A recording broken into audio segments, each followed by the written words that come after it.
right, good morning, everyone. This is Scott Young from Optrics Engineering, and with me I've got Sean Sturby, our Technical Services Manager. Good morning, Sean.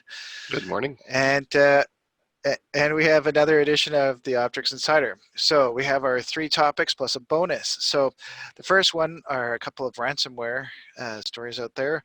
Canpar Express got hit by ransomware, and the University of Utah also got hit by ransomware. It sounds like they paid the ransom. So that'll be interesting to hear what happens there. Also, an AI fighter proved to be better than the actual ACE. And the final one as a bonus is why you should lock your workstation. So, Sean, let's talk about Canpar Express and the ransomware they received recently. Okay, so they have noted that they received a ransom or a malware attack on the 19th of August, and it affected some of their systems. However, they are saying that they continue to meet most customer shipping needs. Earlier today, their website was not online, but it definitely is now. So, however, there is nothing on their website saying that they had recently been a victim of ransomware. So, ransomware is still out there. It is still affecting people, and I would assume that most of people working at Canpar would be working from home. So, again, make sure that you've got some way of protecting not just the in-office PCs, but the out-of-office PCs. Yes, good point. Okay, what about the University of Utah? What happened there? This is interesting in that on July 19th, they got a ransomware attack that encrypted a small fraction. They're saying 0.02% of the university's information was stolen and encrypted.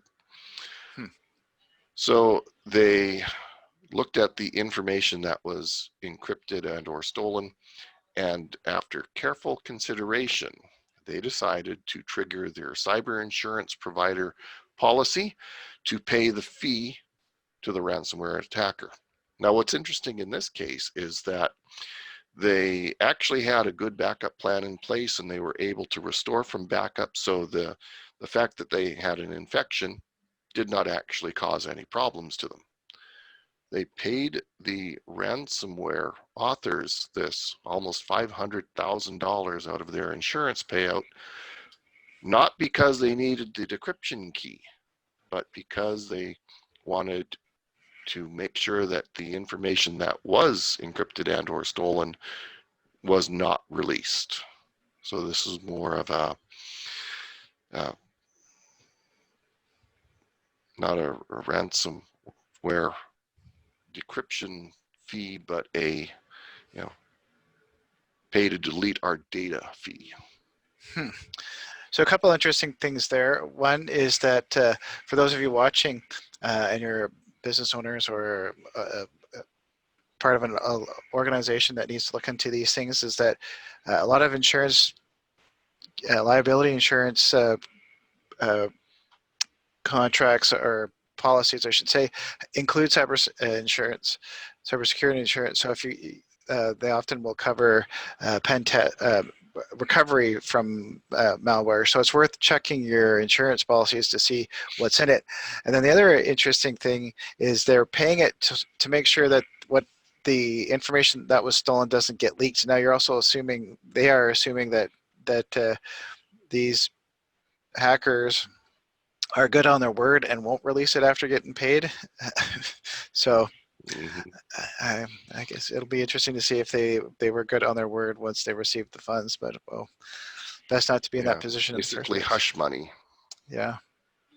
And it'll be interesting to see if the insurance actually paid it, because insurance companies are often not, they're happy to take your money, but not actually willing to do what they are supposed to. But that's a different discussion for a different time. Okay, so let's talk about the AI fighter pilot that was better than the ACE.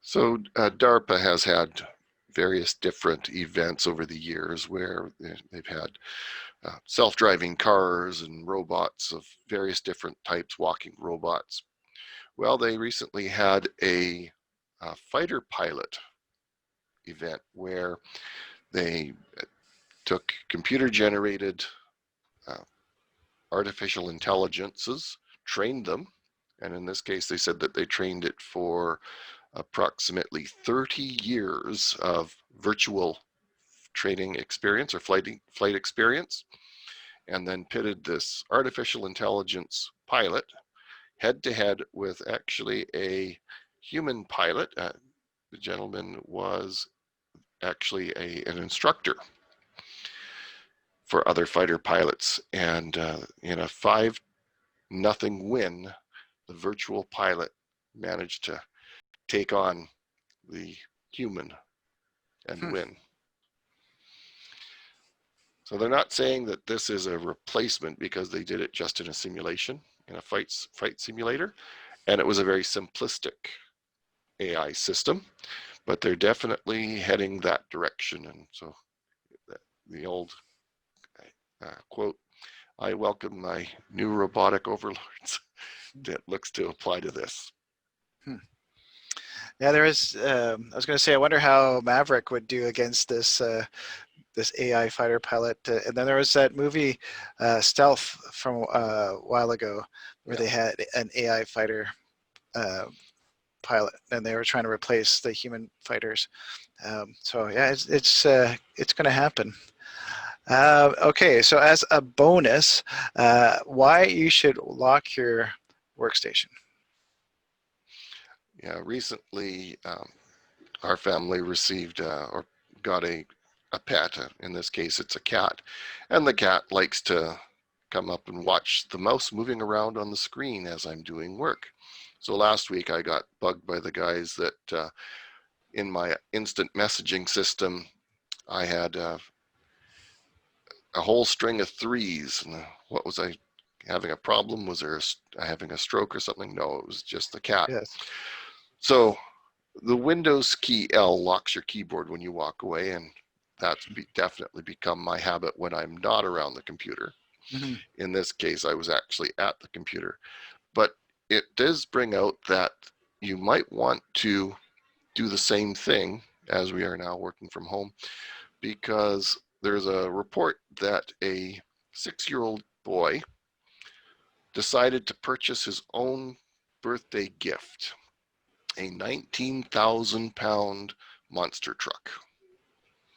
He bought it off of eBay, and basically his dad had left his computer up and running and open and had this password saved. So the kid got on the computer, went to eBay, searched for monster truck, and buy now. So he's at the father is trying to fight this. He doesn't need a $19,000 monster truck, but the payment went through. Whoops. Yes. So have a password and lock your keyboard Yeah. before you Yeah. walk away. Yeah. It's amazing how tech savvy a lot of young kids are these days, and yeah. It's one thing when you have they have access to an iPad and they can download games and pay for in-game purchases, but you need to make sure even those are locked down hard so that they have to come to you to get a password to pay for things. But yeah, $19,000 monster truck. Whoops. Mm-hmm. Uh, Yeah, and it just went through. So wow. now he has to try and get the vendor of the monster truck to agree to taking it back. I suppose worst case scenario, he can turn around and sell it if he has to. But wow, And the young boy in this case has been banned from using his father's laptop. yeah, no kidding. Funny. Well, funny and not funny. Sorry, not sorry, I guess. Uh, right on. Well, thank you for those updates. So today we talked about two ransomware incidents, Canpar Express and the University of Utah, which paid the ransom only to make sure that the stolen information wasn't sent out. Hopefully that's the case. And an AI fighter pilot, which beat an ace 5-0 in a simulator, and why you should lock down your workstation, not just because your pets might walk over the keyboard and do all sorts of strange things, but you might have a young person in your household who might buy things like $19,000 monster trucks without you knowing about it. Right on. Well, thank you, Sean. Thank you for your time.